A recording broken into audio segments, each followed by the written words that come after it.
Warga perumahan Citra Garden, Jakarta Barat 10 November 2022 lalu dihebohkan dengan penemuan 4 jenazah satu keluarga di dalam sebuah rumah. Penemuan 4 jenazah ini diawali dari warga serta petugas PLN yang mencium bau tidak sedap, kemudian melaporkannya ke ketua RT setempat dan membongkar paksa rumah tersebut. Tak diduga, saat dibuka ditemukan 4 orang penghuni rumah dalam kondisi mengenaskan. Keempat jenazah yang ditemukan di sejumlah ruangan berbeda ini sudah membusuk hingga mengering. Kepolisian Polres Metro Jakarta Barat yang tiba di lokasi langsung mengevakuasi keempat jenazah tersebut ke Rumah Sakit Polri Kramat Jati, Jakarta Timur untuk otopsi. Dan dari hasil pemeriksaan sementara, polisi tidak menemukan adanya tanda kekerasan pada tubuh para korban. Tim dokter justru menemukan jika keempat jenazah tidak menerima nutrisi baik dari makanan dan minuman selama 3 minggu, yang diduga menjadi penyebab kematian keempat korban. Namun, setelah 1 bulan penyelidikan, Direktorat Reserse Kriminal Umum Polda Metro Jaya akhirnya mengumumkan penyebab kematian satu keluarga Kalideres yang dinilai misterius. Polisi menilai kematian 4 jenazah tersebut dinilai wajar karena berdasarkan pemeriksaan dokter forensik, masing-masing jenazah ternyata memiliki penyakit tertentu. Selain itu, kondisi satu keluarga tersebut yang tertutup membuat satu keluarga ini tidak dimakamkan dan bahkan tidak melakukan pengobatan apapun secara medis sebelumnya, melainkan melakukan ritual keagamaan dari beberapa agama di dalam rumah yang dimungkinkan untuk menyembuhkan penyakit mereka.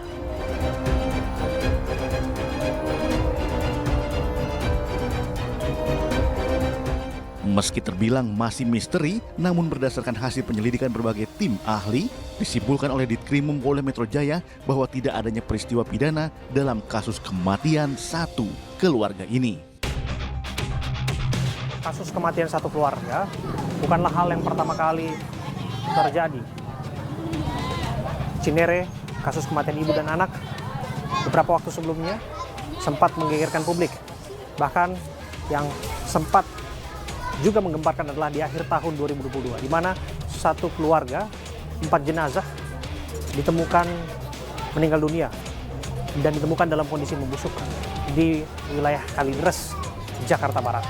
Saya, Abraham Silaban, dan Aiman Wicaksono masuk ke tempat kejadian perkara dan saya melihat langsung di mana posisi ditemukannya masing-masing jenazah, dan kelihatannya tidak jauh berbeda kondisi TKP dengan TKP yang disebutkan di Koja, yang mana kediaman korban berantakan.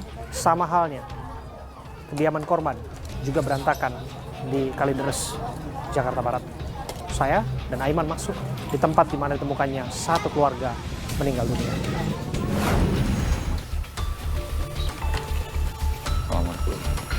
Di sini yang pertama kali ditemukan oleh warga bahwa dilihat waktu itu ya? Ya, Budianto. Oke, ini ada kopi. Oh, saudara masih ada rambut ini. Saya mau tunjukkan. Ini saya nggak apa di sini Ya, ya? boleh. Silakan. Jadi jenazahnya di sini. ya, betul.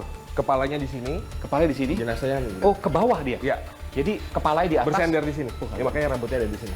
Oh, Betul. Ini masih ada rambutnya, saudara. Ini adalah paman korban, usianya sekitar 60-an. Sekarang sekitar 68 tahun. 68 tahun. 68 tahun. Kepalanya di sini dan kakinya di bawah sini, di tempat saya berdiri ini. Iya. Memang aromanya masih cukup Masih, kencang ya. masih. Aroma jenazah yang tengah membusuk. Betul. Masih tercium sekali, saudara. Ya mungkin kalau sebagian orang yang tidak kuat mungkin dia akan Ya, pasti akan terganggu ya. Ini sudah lebih mendingan daripada pada saat awal-awal. Ini ditutup kain jadi? Iya. Kain untuk ditutup. Ditutup kain? Ya, beralas kain ini. Jadi waktu ditemukan Ya. beralaskan kain Ya. oleh si anaknya korban? Kalau untuk anaknya korban kita nggak tahu karena kondisinya memang kondisinya sudah seperti ini. Oke, jadi dalam kondisi tertutup kain? Tangannya, kalau alas kain, beralaskan kain. Beralaskan kain. Nggak tahu apakah itu dilakukan atau memang sebelumnya dia taruh situ. Iya. Bahwa dalam penemuan ada lambung yang kosong, betul? Itu hasil dari pemeriksaan otopsi kedokteran forensik. Oke, lambungnya kosong. Iya. Artinya lambung kosong itu belum tentu kelaparan. Belum tentu kelaparan, gitu. Belum tentu juga melaparkan diri. Karena di dalam tubuhnya ditemukan feses. Artinya? Artinya berarti dia mengkonsumsi makanan. Kalau kosong artinya? Kalau lambung kosong itu Ya mungkin dia pada saat dia akan meninggal dia belum makan. Oh. Tapi dalam tubuhnya ditemukan feses. Iya, iya. Feses yang berisi menurut laboratorium berisi karbohidrat dan serat. Iya, artinya dia sempat makan sebelumnya, tapi mungkin lama, mungkin 1 hari atau mungkin beberapa jam, sehingga lambungnya tidak ada makan. Kan lambung sekitar 6 jam kalau tidak salah kosong. 6 jam, 8 jam dia kosong kalau tidak ada makan. Artinya sebelum 8 jam sebelum itu dia mungkin tidak makan, tapi ada fesesnya, ada tinjanya yang kemudian diperiksa memang bukan kelaparan, karena dia sempat mengkonsumsi makanan sebelumnya.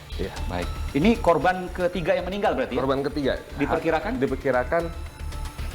Kemungkinan besar di bulan Oktober. Oktober, kan terungkapnya November ya? November. Kemungkinan besar di bulan Oktober karena ada petunjuk ada tanggalan yang tertempel. Sudah kami amankan 4 Oktober. Terakhir dia tanggalnya model sobekan zaman zaman dulu. 4 Oktober.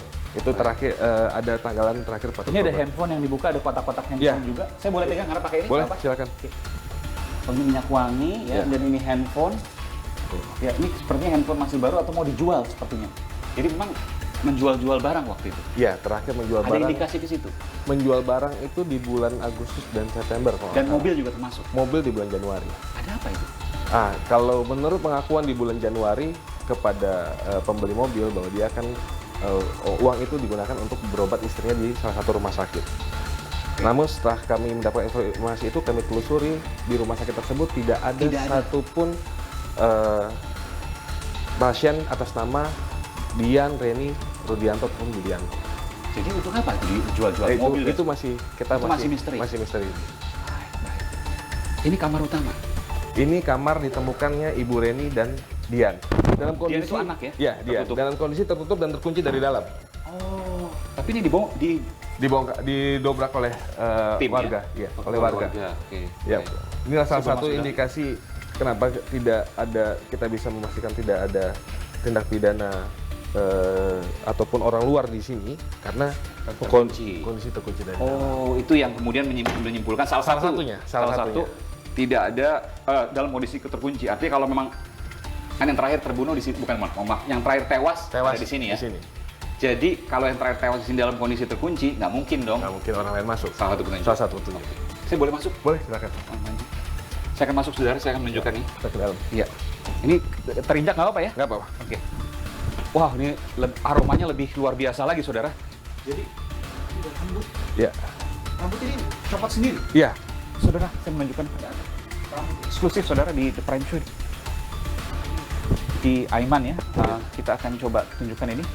Ini rambut, saya boleh pegang ya? Boleh, silakan.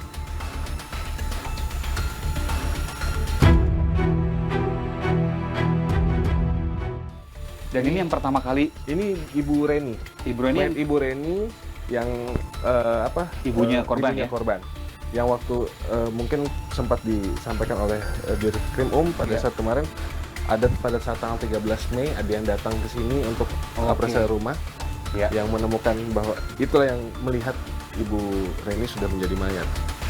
Tapi dibilang oleh Dian ini sakit, masih hidup, masih dimandikan, bahkan sempat disisirkan oleh sisi Dian, oleh almarhum Dian, rambut Bu Reni ini sempat rontok. Disitulah yang membuat orang tersebut langsung keluar, akhirnya tidak jadi menjadi melakukan transaksi. Karena dia percaya bahwa masih hidup waktu itu. Kalau Reni, kalau Dian percaya bilang masih hidup, tapi kalau dia sudah tahu ini menjadi mayat. Sayangnya tidak dilaporkan ke polisi waktu itu ya. Pada saat itu dia sudah menyampaikan kepada salah satu broker yang menghubungkan ke si orang ini bahwa lapor polisi atau lapor ketua RT setempat. Namun pada saat setelah si appraisal rumah ini pergi, Budianto keluar. Lalu bilang tolong jangan sampaikan ke siapapun. Oh, dia dengar kalau dia mau lapor polisi sebenarnya, tapi tolong jangan sampaikan siapapun, dan dia batal untuk melaporkan. Sayang sekali. Ini juga edukasi, saudara. Ketika ada kecurigaan, jangan mengikuti apa yang dimaui oleh saksi yang lain. Segera laporkan kepada. Walaupun masih kecurigaan ya. Masih kecurigaan. Kalau seandainya pada waktu itu bisa dilaporkan dan kemudian bisa terbongkar, tentu kita berharap tidak ada korban yang lebih banyak. Mungkin Dian dan Budianto masih bisa kita. Dian posisi di mana? Di sini. Oh, di sini? Iya.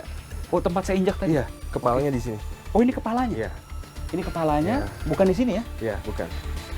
ini kepala. Lalu ini rambut Ya, bisa di ini sini? mungkin posisinya begini kan. Pada saat evakuasi kita keluarkan kan. Iya. Tapi memang ada beberapa rambut yang rontok ya. Jadi yang pertama meninggal itu ibu.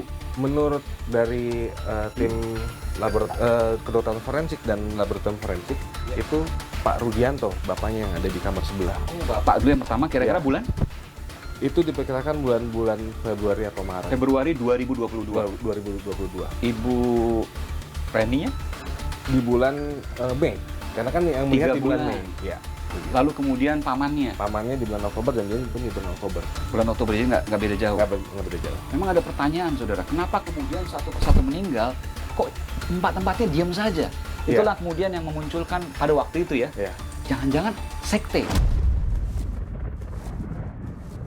Bau tak sedap masih terasa, tapi dengan kondisi di sini saya bisa lihat, ini masih ada bercak darah ya, bercak darah yang ada di sini. Dan betulkah ini bercak darah yang sempat disentuh oleh anak dari korban?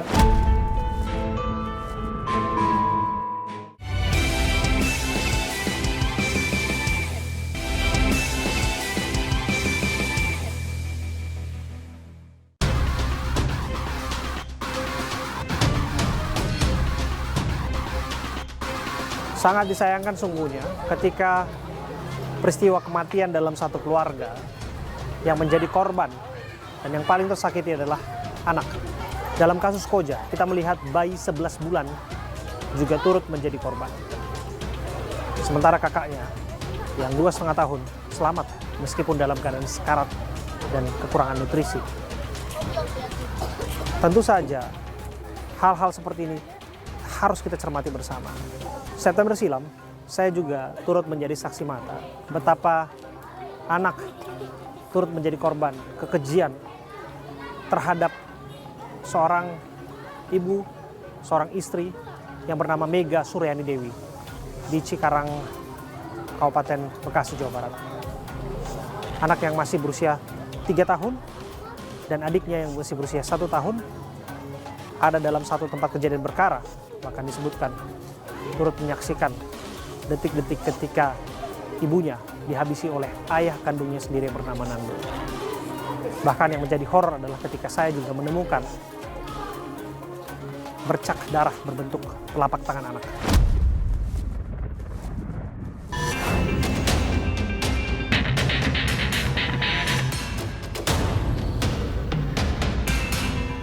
Hasan, berkenan kalau kita melihat langsung? Ya, kita langsung. Oke. Sobat, ini untuk pertama kali kita akan melihat langsung tempat kejadian perkara. Ini peristiwa tentu saja yang mengejutkan banyak pihak, di mana suami membunuh istrinya, suami yang bernama Nando membunuh Mega Suryani Dewi, dan di TKP ada 2 anak dari korban maupun pelaku.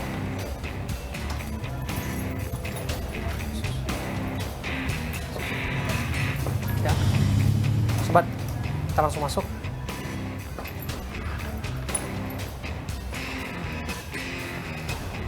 Mohon maaf sobat, saya harus katakan di depan ini saja bau tak sedap masih tercium. Kita langsung masuk.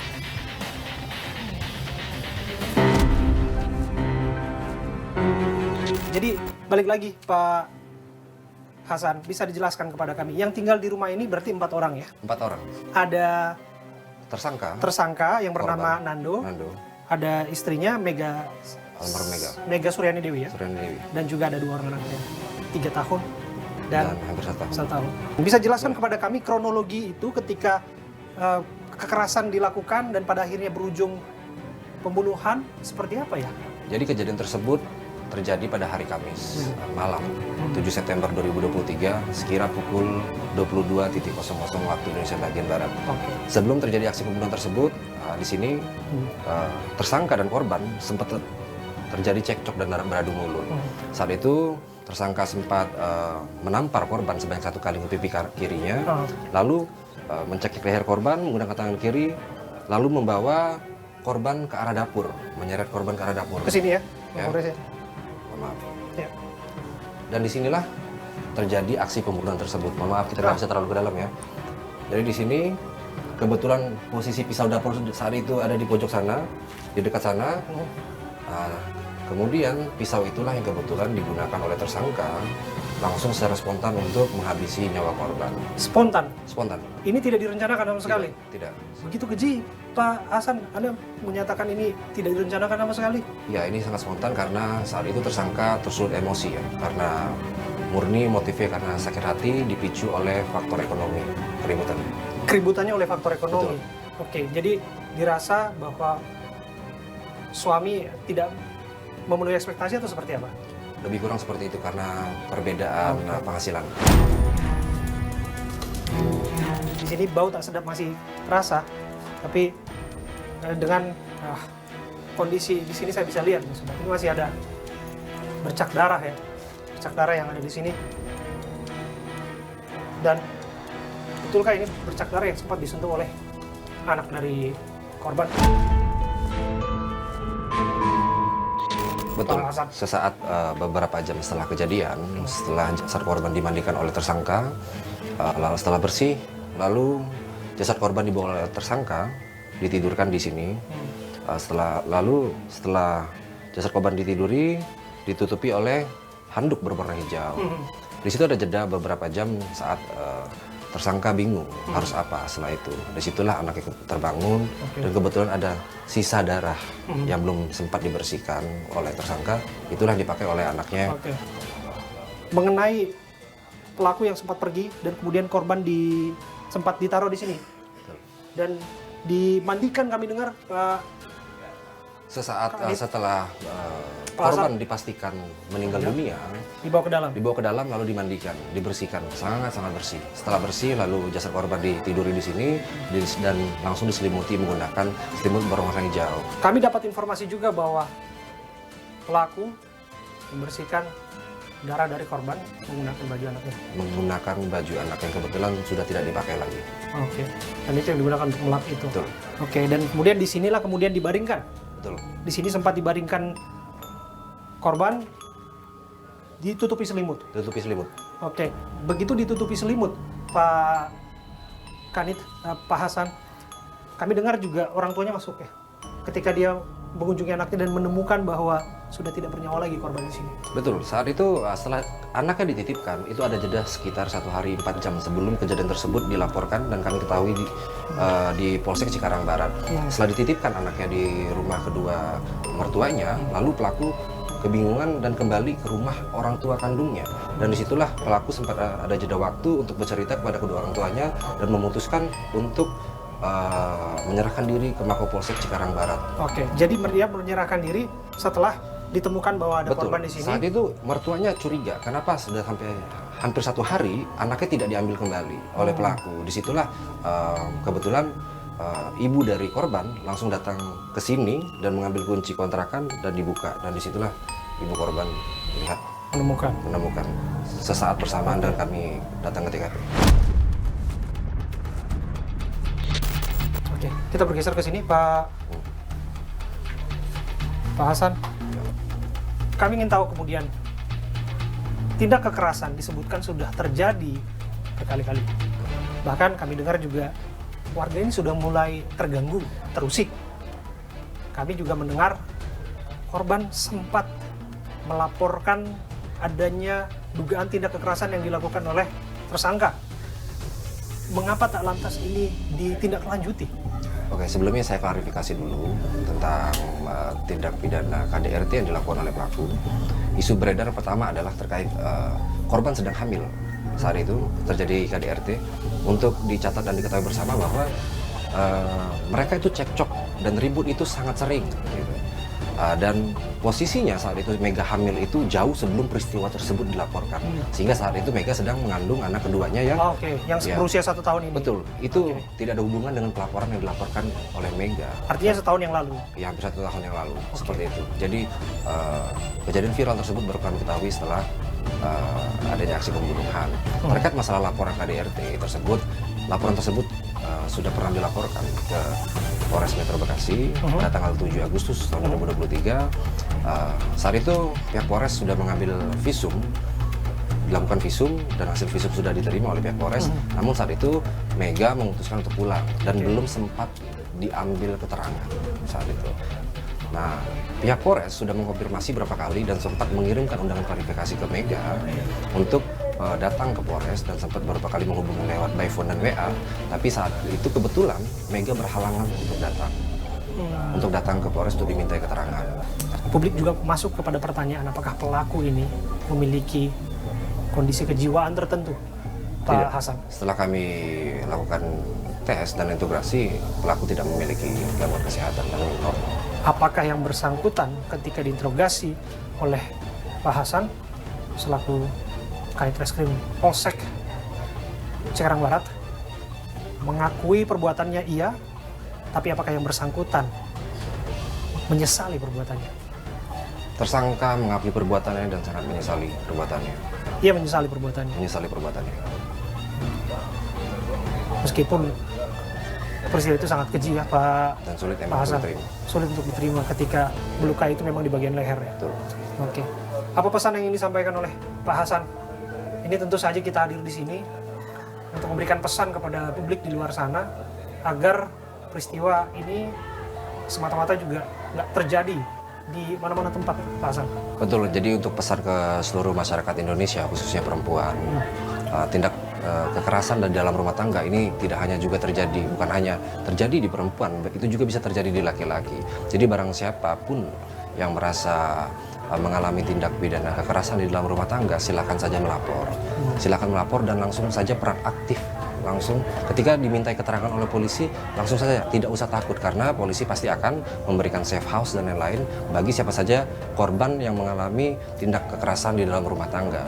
Jadi untuk siapapun jangan ragu untuk melapor dan jangan juga takut untuk dimintai keterangan karena bisa berakibat kepada hal-hal yang tidak diinginkan. Kalaupun laporan tak lantas langsung ditahan ya sebetulnya ya, Betul. Pak Hasan ya, karena sebetulnya ada mekanisme Betul. mediasi ataupun restoratif justice. Betul. Setidaknya dilakukan untuk memediasi upaya-upaya kekerasan terhadap pasangan suami istri ataupun kekerasan dalam rumah tangga ya. Betul, khususnya untuk penanganan juga secara umum maupun di Polres khususnya dalam kasus ini kita sulit untuk mendapatkan informasi yang detail ketika memang dari pihak pelapor ataupun korban itu pun belum kita mintai keterangan, kita belum bisa mendapat keterangan karena mungkin ada kendala kesibukan dan pekerjaan selain itu.